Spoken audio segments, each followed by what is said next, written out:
Salut Jérôme, Salut, comment ça va? en forme et toi? Bah super.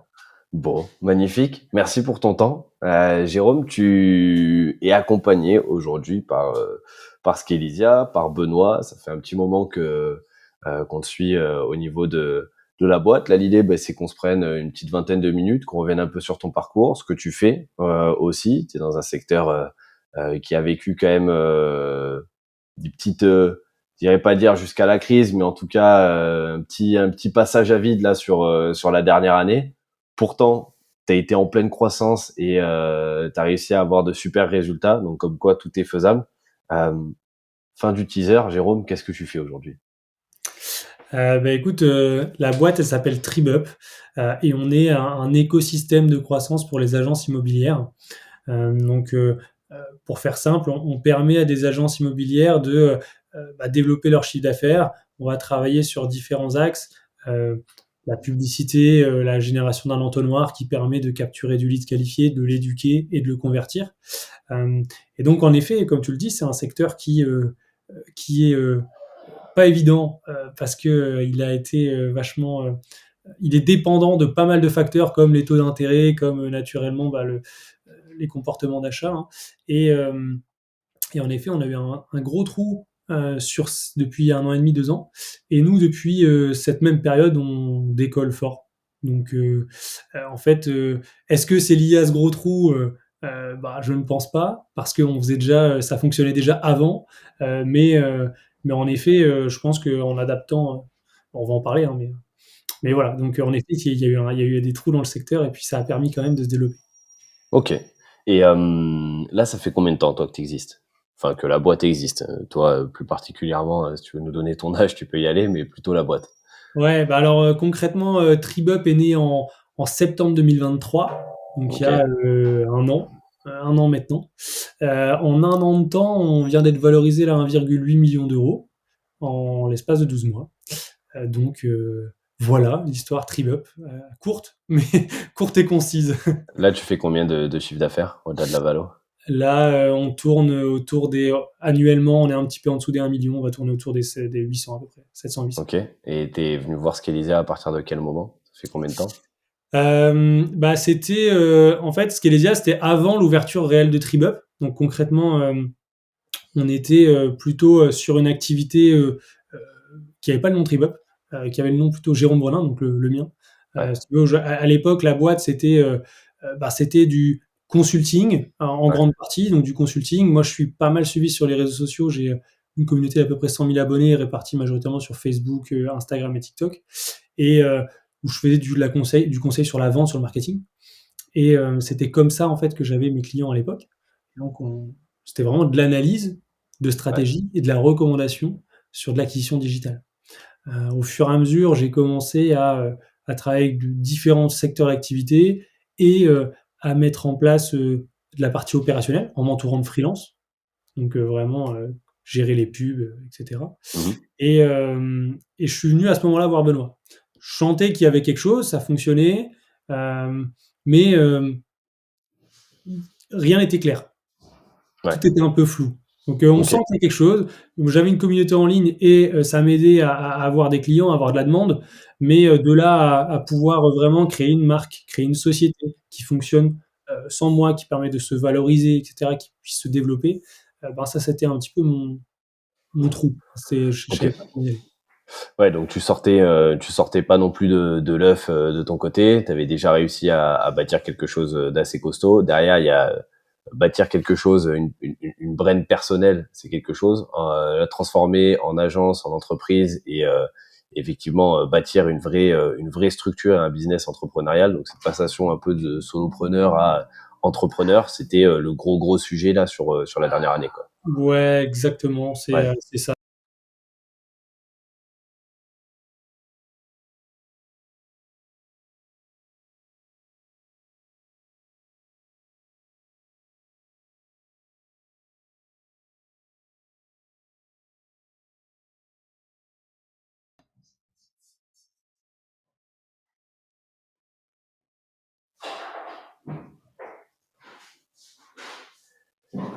Jérôme, je crois que j'ai coupé ton micro sans faire exprès.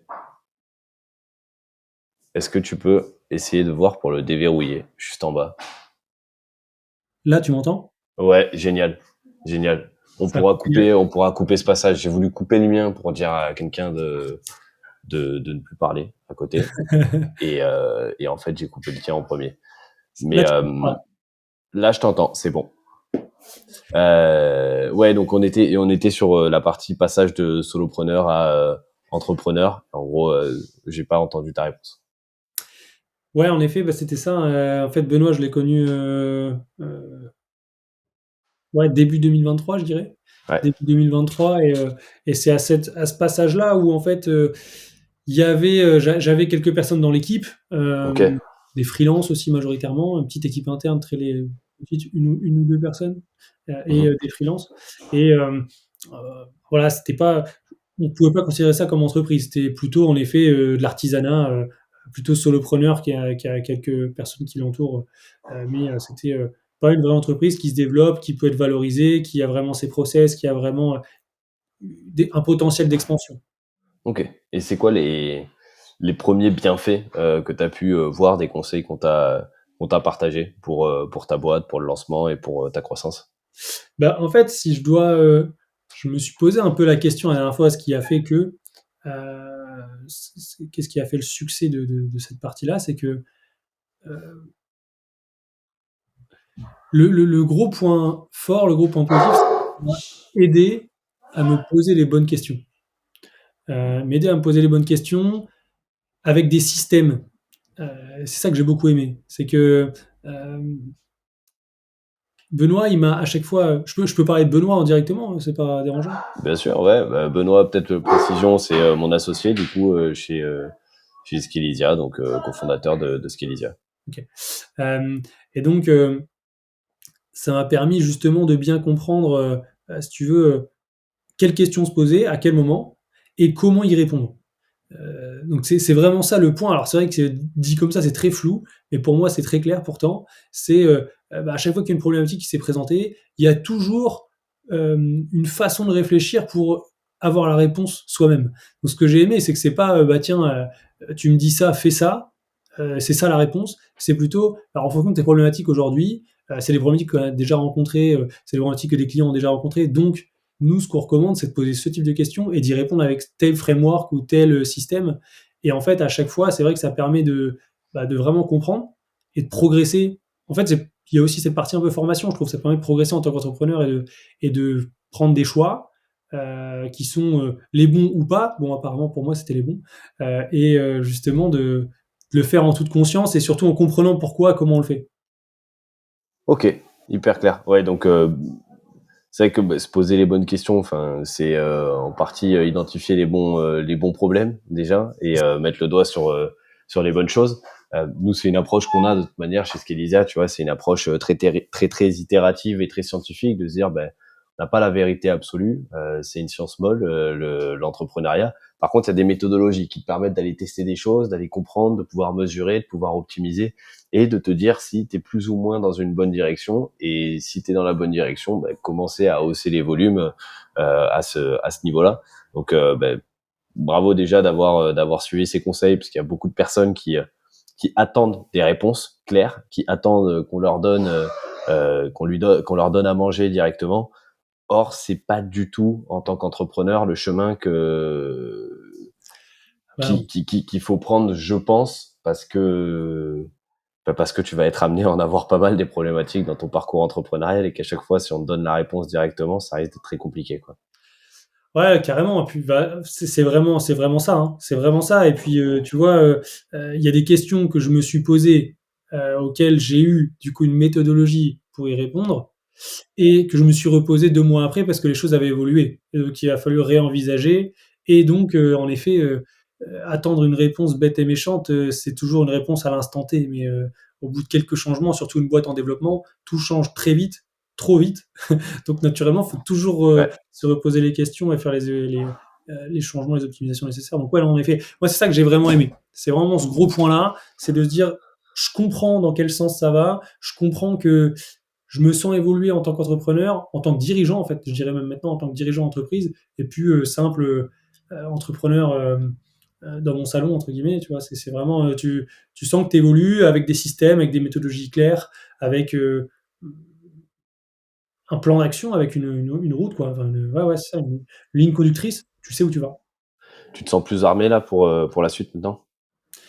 Ah bah, je me sens, ouais, clairement plus armé pour la suite, je pense que c'est que le début. Je pense qu'on est vraiment à 1 de ce qu'on peut faire aujourd'hui, sur le marché sur lequel on est. Mais, Ouais, je sais grâce à ça, je sais où on va ouais, et je suis confiant sur le fait qu'on va aller très loin. On va ouais. pouvoir aller, accélérer encore très, très fort. Il y a, il y a beaucoup d'entrepreneurs, moi, que j'ai croisés en échange, tu vois, et qui vont me dire, ben, je sais pas, moi, si je dois me faire accompagner ou j'ai pas le temps de me faire accompagner, ou alors, oui, j'ai pas l'argent parce que, bon, ben, si je me fais accompagner et puis si je perds 15 000 euros, qu'est-ce qui va se passer, et ainsi de suite. T'es parti de zéro, tu faisais pas de chiffre d'affaires. Pour autant, ben, c'est un vrai risque, hein, c'est-à-dire que tu aurais pu perdre cet argent, il n'y a rien qui a été créé, tu n'en avais pas forcément, tu vois, de côté, en tout cas en termes de trésorerie sur la boîte. Donc, tu es l'exemple type de la personne qui faisait pas non plus des mille et des cents avant de se lancer. Qu'est-ce que tu dirais à un entrepreneur qui doit se lancer aujourd'hui ou qui a envie de se lancer, mais qui sait pas trop, qui se tâte? Heu, je vais répondre je vais répondre en 2 phases à cette question. Heu, un peu faussé sur la partie, alors pour le coup, moi j'avais déjà un peu d'argent de côté, parce que avec le consulting, j'avais déjà fait du chiffre. Bon, donc ça, c'est ce qui m'a permis de faire, mais de l'argent en trésor et ça ne change pas le fait qu'en effet, il faut quand même le faire. Moi, qu'est-ce que je dirais, aux gens qui hésitent? C'est ça, hein, c'est plus ça, qu'est-ce que je dirais Ouais, aux gens qui hésitent? Bah, c'est concrètement que il y a rien sans rien, hein. Faut être fou pour penser avoir des résultats différents en faisant toujours les mêmes choses et je pense qu'aujourd'hui, c'est pas une question de temps. Je dis ça parce que je l'entends souvent. C'est une question de temps. Mais si c'était une question de temps, il y aurait pas de boîte qui décolle en peu de temps et des boîtes qui décollent, 30 ans après. C'est parce que je pense que c'est pas qu'une question de temps. Il y a des fois le timing qui joue un rôle, essentiel dans certains marchés, mais je pense que dans votre type de clientèle, en effet, c'est souvent pas une question de timing, c'est souvent une question de bonne action, et de mettre le focus sur la bonne chose au bon moment. Ça, par contre, je pense que c'est ça. ouais. Et donc, je pense que bah, l'argent, c'est une chose, et le temps, bah, c'est une chose aussi, mais que si on met pas ces ressources-là à disposition, il se passera pas grand-chose. Donc, De toute façon, demande à n'importe quel entrepreneur s'il a du temps. Enfin, par définition, personne n'en a. Donc, non, c'est la ressource que tu sois que tu sois Bill Gates, Steve Jobs, toi, moi ou un néo-entrepreneur, on a tous 24 heures dans une journée. Donc, c'est la seule ressource pour le coup. Pour le coup, les connaissances, il peut y avoir des disparités. L'argent, il peut y avoir des disparités. La ressource temps, on a 24 heures dans une journée. Donc, en fait, le je n'ai pas le temps, ça ne peut pas être un argument selon moi. non, non, non, c'est clair. Non, non, moi, je pense sincèrement que, je pense sincèrement que c'est ça, je c'est ce qu'il faut retenir, c'est en faisant toujours les mêmes choses, tu auras toujours les mêmes résultats et si ça va pas jusqu'à présent ou si ça va pas suffisamment bien ou si ça flotte, ça stagne un petit peu, heu, moi personnellement, j'ai horreur de cette sensation de stagnation, de Ouais, voir que ça vivote et cetera. C'est soit c'est franc, mais il faut que ça aille dans un sens et moi, c'est un peu ouais, ma vision des choses. Je suis ouais, plutôt fonceur, il faut que ce soit franc et je préfère y aller fort et me planter plutôt que de rester comme ça à vivoter, à faire quelque chose qui est pas concret. Et donc, bah, je pense que dans les personnes qui vont regarder cette vidéo, il n'y en aura pas dans ce cas-là. Des personnes qui, en général, quand on veut se faire accompagner, c'est souvent soit qu'on veut fort exploser, euh, et souvent on veut fort exploser. Enfin, moi, je connais beaucoup hein, dans les entrepreneurs que je côtoie qui sont dans des phases comme ça, stagnation. Et voilà, moi, c'est invivable. Moi, je peux pas rester là-dedans. Donc, il faut prendre une décision. j'ai une théorie là-dessus, c'est qu'il y en a beaucoup qui cherchent à minimiser les risques plutôt qu'à maximiser les profits. Mais ce qu'il faut comprendre, c'est que quand tu es entrepreneur, quand tu as face à toi peut-être un accompagnement, j'en sais rien, à 15 000 euros, bah, toi aussi tu es dans l'accompagnement. Donc il y a peut-être t'as très certainement cette objection-là aussi à des moments du prix. Mais la vraie question à se poser, c'est est-ce que dans 6 mois, tu as envie de te dire, ah bah tiens, j'ai pas perdu 15 000 balles. Ou est-ce que tu as envie de te dire, tiens, j'ai fait plus 40, j'ai fait plus 50, plus 100% de croissance. Est-ce que tu dois aller chercher? Et je pense que il y a une catégorie déjà de personnes qui est en train de se créer, c'est l'entrepreneuriat, le salariat. Déjà au départ, si tu es entrepreneur, c'est que tu as pris une part de risque avec toi et que tu as déjà créé un autre chemin en fait qui fait que tu savais pas si ça allait fonctionner. Donc il y avait un risque et t'étais pas sûr à 100%, tu vois. Donc autant aller maintenant au bout de cette idée. C'est pas pour après faire un truc un peu à rebours, tu vois, à moitié. C'est pas en mode YOLO, je fais n'importe quoi et je teste tout. Bien évidemment, faut poser, faut être raisonné, faut prendre du recul par moment sur les décisions. Mais bon, on n'est pas on n'est pas EDF, on n'est pas Engie ou quoi, et le poids de nos décisions vont pas nous faire perdre des dizaines de millions d'euros à chaque fois, quoi. C'est clair. C'est clair. Et puis, enfin, si je me permets de rebondir là-dessus, c'est que je pense qu'il y a plein. Je pense qu'il fait aussi le. Alors là, je parle pour moi, ce que je remarque pour mes clients, mais je suppose que naturellement, dans les d'autres dirigeants de boîtes qui sont des clients potentiels de Scalesia, je pense qu'il y a un truc qui est réel, c'est qu'il y a une grosse méfiance en ligne de plus en plus, parce que bah, on sait qu'il n'y a pas que des bonnes solutions en ligne. On voit de tout, hein. On voit des escrocs dubaïotes qui te vendent des folies et qui sont pas efficaces, et inversement. Et moi, si je donne mon retour d'expérience, j'ai rarement expérimenté ça, en tout cas sur de l'accompagnement. Je me suis déjà fait accompagner avant, il y a longtemps, par un autre système, enfin par une autre personne où j'étais pas très content. Par contre, avec vous, on sent que c'est vraiment méthodique, qu'il y a il y a du fond, il y a de la réflexion, il y a de la méthode, il y a du vécu entrepreneurial aussi. Et bah, personnellement, en tout cas, je pense pas qu'on se trompe. Bah, d'ailleurs, j'ai déjà recommandé à un ami de vous appeler, c'est pas pour rien. Je pense pas qu'on se trompe en appelant Scalesia pour le coup. Ouais, je, je ne Tu peux pourras que pas dire, acquiescer. tu pourras pas dire mieux. Je, je vais pas, non, mais c'est clair. Enfin, je vais pas te dire non, tu vois. Il y a beaucoup de gens qui vont te dire, ouais, c'est que du marketing, on vous voit beaucoup, mais qu'est-ce que vous faites? De toute façon, je crois assez peu à la pérennité d'une entreprise, qui plus est quand tu vends du service et du conseil si ça dure pas. On n'est pas là pour faire des coups, on n'est pas là pour faire du poker, on n'est pas dans la crypto-monnaie, on n'est pas en train de faire des formations en ligne pour des personnes qui font des reconversions professionnelles. Et voilà, je pense que faut un peu de sérieux dans les accompagnements. C'est clair. Tu m'as ému tellement, C'est ça. tellement c'est beau. Pour éviter que je décède, est-ce que tu as un petit mot à nous dire? Bah écoute, est-ce que je vais dire mieux que ce que j'ai dit avant? Pas tellement. Moi, je suis content. Je suis content. Je me sens bien entouré. Je pense que c'est le début. Je sais pas si, je sais pas jusque quand va nous amener cette collaboration, mais en tout cas, jusqu'à présent, ça a été fructueux. Et, euh, et voilà, let's go pour la suite. Et Ben, pense à tous. faites vite, moi, avant, tant que je suis encore en vie, en tout cas, si vous voulez rejoindre Scalisia. Comme vous venez de voir, je suis en train de m'étouffer et de décéder sur place. Jérôme, de toute façon, le meilleur reste à venir. C'est la première année.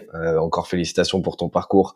1 Merci. million en un an, c'est énorme. Ça demande aussi beaucoup de sacrifices, beaucoup d'investissements. Ne l'oubliez pas, il faut être aussi prêt à un moment donné à faire certains sacrifices et à savoir ce qu'on a envie de mettre dans la balance. Mais rien n'arrive comme ça. Donc c'est que t'as bossé, t'as mis le focus au bon endroit, au bon moment, t'as décidé de te faire aider. Certainement aussi un gros product market fit et une vraie valeur de ce que tu délivres parce qu'on fait pas 1 million d'euros non plus comme ça si on a un produit qui est peu qualitatif. Donc gardez bien ça en tête. L'acquisition c'est une chose, mais si vous avez un produit de merde, une offre de merde, bah, vous irez pas très très loin et vous allez pas duper les gens pendant très très longtemps. Donc c'est hyper important aussi de bosser sur ces thématiques là. C'est clair. Et puis écoute, merci pour ton temps. Ben, merci à toi, et puis avec plaisir, et puis à bientôt. À très vite. Salut.